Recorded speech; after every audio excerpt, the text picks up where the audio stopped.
जिस दिन बनियापुर विधानसभा का विधायक किसी भारतीय जनता पार्टी का कोई कार्यकर्ता होगा, उस दिन बनियापुर की स्वास्थ्य की व्यवस्था पूरे बिहार में एक मानदंड स्थापित करेगी। शिक्षा की व्यवस्था, बनियापुर के लोगों को शिक्षा लेने के लिए गुणवत्तापूर्ण शिक्षा और टेक्निकल एजुकेशन के लिए कोटा और कहीं और नहीं जाना पड़ेगा भोपाल, यहीं पर इंजीनियरिंग और मेडिकल कॉलेज की व्यवस्था होगी। रोजगार के लिए बनियापुर के लोगों को बिहार से बाहर नहीं जाना होगा, छपरा में बनियापुर में ही रोजगार की व्यवस्था की जाएगी और यहाँ के लोग यहीं पर अपने योग्यता और उपयोगिता को सिद्ध करके बनियापुर के विकास में सहभागी। नमस्कार, आप देख रहे हैं विंसम इंडिया और इस वक्त मेरे साथ मौजूद हैं बीजेपी के एक सक्रिय कार्यकर्ता, सक्रिय नेता, जिनको बोलेंगे युवा नेता हैं, जिनका नाम आनंद शंकर जी है और ये बहुत जुझारू हैं। बीजेपी की तरफ से एकदम एक्टिव रहते हैं, पार्टी के लिए एक्टिव कार्यकर्ता के रूप में काम करते हैं और सक्रिय नेता के रूप में काम करते हैं। तो आज सौभाग्य की बात है कि मेरे शरीक में है और इनसे इनका इंटरव्यू लेने का मुझे मौका मिला। तो आज इनसे चर्चा करने का प्रयास करते हैं। कुछ बिहार में राजनीति चल रही है, उस बिहार की वर्तमान परिस्थिति पर ही चर्चा करने का प्रयास करेंगे। सर, सबसे पहले आपका स्वागत है। बहुत बहुत धन्यवाद और आपके सभी दर्शकों को भी मेरी तरफ से। सर, आप जहां तक बात है कि बनियापुर से जुड़े हुए हैं और बनियापुर विधानसभा के मतलब भावी उम्मीदवार के रूप में है बीजेपी की तरफ से, तो आप राजनीति में जब आ रहे हैं तो बीजेपी से जब चुनाव का वक्त आएगा और जब आपको बीजेपी टिकट देगी तो बनियापुर से विधायक चुनाव लड़ेंगे, तो अगर आपको जनता मौका देती है तो बनियापुर में क्या बदलाव लाएंगे? देखिए, बनियापुर विधानसभा का मैं एक कार्यकर्ता हूँ, भारतीय जनता पार्टी का एक कार्यकर्ता हूँ। भारतीय जनता पार्टी का एक एक सिपाही जो होता है वो कभी इस उद्देश्य से राजनीति में नहीं होता है कि उसको चुनाव लड़ना है। वो एक संकल्प के साथ आमजन के बीच में रहता है, एक कर्तव्य को समझते हुए आमजन के बीच में रहता है कि कैसे एक एक व्यक्ति तक केंद्र सरकार की जितनी योजनाएं चल रही हैं उसकी जानकारी पहुंचाई जा सके, कैसे एक एक व्यक्ति अंत्योदय के सिद्धांत पे भारतीय जनता पार्टी का सिपाही चलता है, एकात्म मानववाद के सिद्धांत पे चलता है कि कैसे कतार के अंतिम व्यक्ति तक वो सारी सुख सुविधा पहुंचाई जाए, कैसे उसके लिए क्या क्या करना है उसके लिए निरंतर प्रयास करता रहता है। तो मैं भी एक सिपाही के नाते निरंतर लोगों के बीच में रहता हूँ और मेरा प्रयास रहता है कैसे बनियापुर जो बिहार का एक सबसे समृद्ध क्षेत्र हुआ करता था, एक सबसे प्रबुद्ध क्षेत्र हुआ करता था, आज अफसोस के साथ कहना पड़ रहा है कि आज बनियापुर के लोग बुनियादी सुविधाओं के लिए भी तरस हैं। अगर मुझे मौका मिलेगा बनियापुर का नेतृत्व करने का, बनियापुर के सम्मानित लोगों की सेवा करने का, तो बहुत सारे विषय हैं जिनकी मैंने बहुत ही विस्तृत रूप से उनका खाका तैयार किया हुआ है। यहाँ पे बुनियादी सुविधाओं के अगर लिस्ट की आप बात करें तो सबसे महत्वपूर्ण बिहार से तो पलायन रोकना, बनियापुर से कैसे हम पलायन को रोक सकते, ये मेरी सबसे पहली प्राथमिकता है। अर्थात मतलब बनियापुर में कोई लघु उद्योग या कुछ व्यवस्था? बनियापुर में लघु उद्योग ही नहीं, बनियापुर में बड़े उद्योग की भी स्थापना होगी, ऐसा मेरे पास उसका पूरा ब्लूप्रिंट है। लघु उद्योग तो होंगे ही, गृह उद्योग तो होंगे ही। बनियापुर में आप देखेंगे तो इस पूरे भूभाग का करीब 70% जमीन चंवर के रूप में या ऐसे ही खाली पड़ा। तो मेरी प्राथमिकता है कि चंवर विकास करके जितने खाली पड़े ज़मीन हैं उनको कैसे उनको कन्वर्ट करा के उनको औद्योगिक ज़मीन बनवा के, इसका सरकारी रूप होता है बनाने का, उसको करके यहाँ पे इन्वेस्टर समिट करा के इन्वेस्टमेंट मंगा के यहाँ पे छोटे से बड़े उद्योग लगाने की मेरी पहली प्राथमिकता है और इसका पूरा का पूरा ब्लूप्रिंट मेरे पास तैयार है। इसको जैसे ही मौका मिलेगा उसको मैं धरती पर उतारने का काम शुरू कर दूँगा। सर, एक बात, बिहार में कि सबसे जब वोट देते वक्त लोग जाति का नाम लेते हैं और जो जिस जाति का होते उसी तरफ चले जाते हैं, तो फिर उसको आप कैसे कन्वर्ट कीजिएगा, उसको अपनी तरफ आकर्षित करने के लिए क्या फंडा लगाएंगे? देखिए, आपने बहुत ही मार्मिक प्रश्न छेड़ दिया। राष्ट्रीय जनता दल बहुत ही मायावी पार्टी है। राष्ट्रीय जनता दल ने अपने माया जाल में फंसा के बिहार के भोली भाली जनता को ठगने का काम किया और राष्ट्रीय जनता दल के ही एक अंग की उत्पत्ति है नीतीश कुमार, जिन्होंने उस कड़ी को आगे बढ़ाया। राष्ट्रीय जनता दल करता क्या है? राष्ट्रीय जनता दल अपने यहाँ सिर्फ और सिर्फ वोट बैंक की और एक सांप्रदायिकता की राजनीति करता है। अब सांप्रदायिकता कैसे? तो राष्ट्रीय जनता दल एक जाति विशेष को फोकस करके सिर्फ और सिर्फ उनके पिछड़ेपन का प्लान करता है कि कैसे इनको माया जाल में फंसा के इनसे वोट ले लिया जाए और वो ताउम्र पिछड़े रहेंगे, गरीब रहेंगे तो हमारी जय जयकार करते रहेंगे। यही राजद का मूल मंत्र है, मूल सिद्धांत और उत्पत्ति का यही उनका एक बुनियाद है। और उसके साथ साथ भारतीय जनता पार्टी जो सबका साथ, सबका विकास और सबके विश्वास के साथ आगे बढ़ती है, तो इनके पास एक ही मुद्दा होता है कि भाजपा को हराना है तो मुसलमान वर्ग के लोगों को ये कह के डराओ कि भाजपा आएगी तो तुम्हारे ऊपर अत्याचार होगा। तो एक वर्ग और एक विशेष वर्ग को मिला के राजनीति करती है, उनको ठगने का काम करती है और वो तब जितने पिछड़े थे उससे ज़्यादा पिछड़ेपन के कगार पर अभी पहुंच गए, सिर्फ और सिर्फ राष्ट्रीय जनता दल के कुचक्र से। तो मैं तो बिहार के सम्मानित 14 करोड़ लोगों से आग्रह करूंगा कि देखिए, इन मायावियों के छलावे में ना आकर जात पात से ऊपर उठकर बिहार के सर्वांगीण विकास के लिए एक बार आप लोग भारतीय जनता पार्टी पर भरोसा करें, अपने बच्चों के भविष्य के लिए भरोसा करें, क्योंकि हम नहीं चाहते हैं कि जो वर्तमान में आप लोग कर रहे हैं वही आपकी आने वाली पीढ़ी करे। तो आपकी आने वाली पीढ़ी के नवनिर्माण के लिए, उनके उज्जवल भविष्य के लिए एक बार अगर भारतीय जनता पार्टी पूर्ण रूप से बिहार में आ जाएगी तो जैसे केंद्र में आदरणीय नरेंद्र मोदी जी की सरकार है, बिहार में भी अगर भारतीय जनता पार्टी की सरकार होगी तो आप समझ नहीं सकते और सोच भी नहीं सकते कि विकास का पैमाना किस स्तर पे जाके रुकेगा। सर एक बात, मान लीजिए कि महागठबंधन की तरफ से तो मुख्यमंत्री का चेहरा क्लियर हो गया है, परंतु एनडीए की तरफ से अभी तक मुख्यमंत्री का चेहरा क्लियर नहीं हुआ, तो इस पर आप क्या कहिएगा? आपको थोड़ा सा मैं भारतीय जनता पार्टी का इतिहास बताता हूँ। भारतीय जनता पार्टी कभी भी मुख्यमंत्री का चेहरा लेके चुनाव नहीं लड़ती।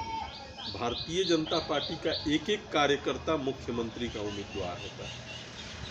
आपके पड़ोस का उत्तर प्रदेश राज्य है, आप उत्तर प्रदेश में देखिए 2012 और 2017 के बीच में जब समाजवादी पार्टी की वहाँ सरकार थी और उन लोगों के दमनकारी नीतियों से जब पूरा उत्तर प्रदेश त्रस्त था तो भारतीय जनता पार्टी इस चुनाव में उठी। भारतीय जनता पार्टी का चेहरा कौन था? कमल फूल जी, हमारे राष्ट्रवादी सिद्धांत, हमारी राष्ट्रवादी विचारधारा और जो हमारे स्थापना काल से मूल मंत्र था उसको लेके हम चुनाव में उतरे। भारतीय जनता पार्टी की प्रचंड बहुमत से जीत हुई और इस जीत के उपरांत भारतीय जनता पार्टी के विधानमंडल के लोग बैठे और नेता तय कर लिया गया। पूज्य योगी जी को वहाँ का मुख्यमंत्री बनाया गया। योगी जी जब मुख्यमंत्री बने तब से और आज के उत्तर प्रदेश की जो स्थिति है, अगर आप देखें तो पूरे भारत के 5 ट्रिलियन इकोनॉमी का अकेले 1/5 के सपोर्टर उत्तर प्रदेश है। 1 ट्रिलियन इकोनॉमी के साथ उत्तर प्रदेश आगे चल रहा है। तो आज जो योगी मॉडल उत्तर प्रदेश में कायम हो गया, योगी मॉडल ने जो राजनीतिक शुचिता का मानदंड स्थापित किया है, विकास का जो मानदंड स्थापित किया है, क्या वो बिहार में नहीं हो सकता? हमारे पड़ोस में उत्तर प्रदेश ने जब गगनचुंबी काम कर दिया तो बिहार में भी होगा, लेकिन कब होगा? जब यहाँ विकासोन्मुख सोच वाली पार्टी का शासन होगा और केंद्र में मोदी जी के साथ वो ट्यूनिंग बना के काम करें। यहाँ मोदी जी चाह रहे हैं विकास का काम करें तो यहाँ के मुख्यमंत्री जातिगत जनगणना में उलझे हुए। मोदी जी चाह रहे हैं कि भारत के 140 करोड़ लोग समृद्ध हों तो यहाँ के मुख्यमंत्री जो पिछड़ा है उसको अति पिछड़ा बनाने में लगे हैं, जो दलित है उसको महादलित बनाने में लगे हैं।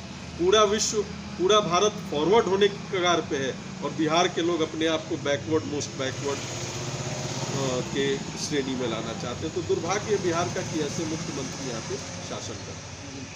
तो कहने का अर्थ है कि आपने बोला कि आरजेडी भी बोल रही है कि बीजेपी आने से मुसलमान वर्ग के लोगों को खतरा है, तो क्या ऐसा होगा क्या? आप देखिए, भारत के लगभग आधी आबादी के ऊपर बीजेपी को सेवा करने का मौका मिला जी।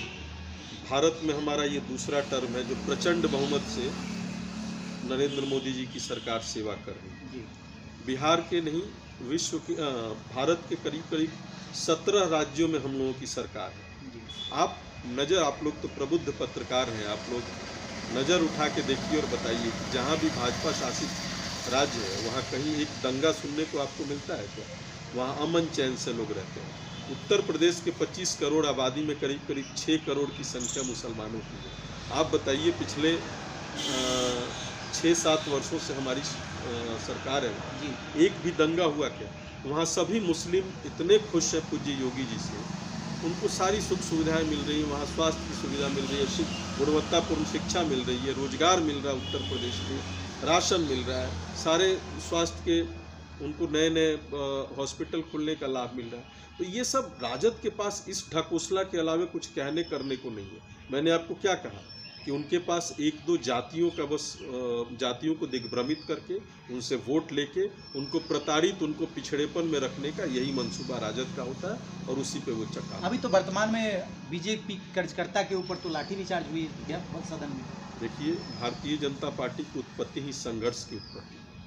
भारतीय जनता पार्टी की उत्पत्ति कांग्रेस के दमनकारी आपातकाल के खिलाफ हुई थी और अभी जो अघोषित आपातकाल लगा है उसके खिलाफ हम लोगों ने एक अहिंसात्मक और एक शांतिपूर्ण मार्च का आयोजन किया था। लेकिन यहाँ की सरकार को शांतिपूर्ण मार्च और भारतीय जनता पार्टी के प्रति 14 करोड़ लोगों की निष्ठा से बेचैनी हो गई है, उनके अंदर एक जलन हो गया। तो कैसे इस धरने को कुचल दिया जाए, इसके लिए नीतीश कुमार और राजद के गुंडों ने बैठ के तेजस्वी के नेतृत्व में और नीतीश कुमार के नेतृत्व में ये षड्यंत्र रचा और बिहार के भारतीय जनता पार्टी के उन तमाम कार्यकर्ताओं के ऊपर, वो तो उन तमाम शांतिपूर्ण मार्च में गए हुए हमारे कार्यकर्ताओं के ऊपर लाठीचार्ज ही नहीं किया, बर्बरता से जैसे एक आतंकवादी की पिटाई की जाती, जैसे एक अपराधी की पिटाई की जाती है, उस प्रकार से लाठीचार्ज किया, जिसका नतीजा है कि हम लोगों के कर्मठ सिपाही जहानाबाद के महासचिव विजय जी का स्वर्गवास हो गया। नीतीश कुमार जी को इस कुकृत्य का खामियाजा भुगतना पड़ेगा और बिहार की 14 करोड़ जनता अपने वोट के चोट से लोकतांत्रिक तरीके से, क्योंकि बिहार लोकतंत्र की जननी है, यहाँ से जो संदेश जाता है वो पूरे भारत की दिशा और दशा तय करता है। नीतीश कुमार को इसका खामियाजा भुगतना होगा और आने वाले चुनाव में एक एक वोट को तरस जाएंगे नीतीश कुमार। कुछ लोगों का तो यहाँ तक कहना है कि सांसद महोदय को बिहार सरकार जो विधानसभा है उसमें वहाँ उनको पहुँचने की क्या ज़रूरत है, जिस वजह से उनको भी लाठी मिली है, चोट उनको भी लगी। अरे भाई, यहाँ के महाराजगंज के माननीय सांसद श्रीमान जनार्दन सिंह सिग्रीवाल जी एक बहुत ही सहज और नेक दिल इंसान है, एक एक कार्यकर्ताओं के सुख दुख में पहुँचने वाले हैं। ऐसे एक छोटे कार्यकर्ता से भारत के सबसे बड़े पंचायत के सदस्य होने का उनको सौभाग्य मिला है। वो आम कार्यकर्ता है भारतीय जनता पार्टी के, वो कार्यकर्ता के नाते वहाँ पर मार्च कर रहे थे। उसके साथ साथ वो वाई श्रेणी की सिक्योरिटी उनको मिली हुई, वो चिल्ला के बोल रहे थे कि मैं सांसद हूँ, मैं भाजपा का कार्यकर्ता हूँ, मेरा अपराध क्या है, तो क्यों मुझे कुचलना चाह रहा हूँ। लेकिन ये षड्यंत्र के तहत, मैं इस बात को दोहराऊंगा कि षड्यंत्र के तहत जनार्दन सिंह सिग्रीवाल के ऊपर हमला हुआ और उनको मारने का प्रयास किया गया। लेकिन ईश्वर की कृपा और लाखों कार्यकर्ताओं के प्रार्थना से और उनके आशीर्वाद से, यहाँ के कार्यकर्ताओं के आशीर्वाद से वो स्वस्थ हैं, हॉस्पिटल में एडमिट थे, अब सकुशल स्वस्थ हैं, वापस आ गए और आते ही फिर से अपने वो जनसेवा में लग गए।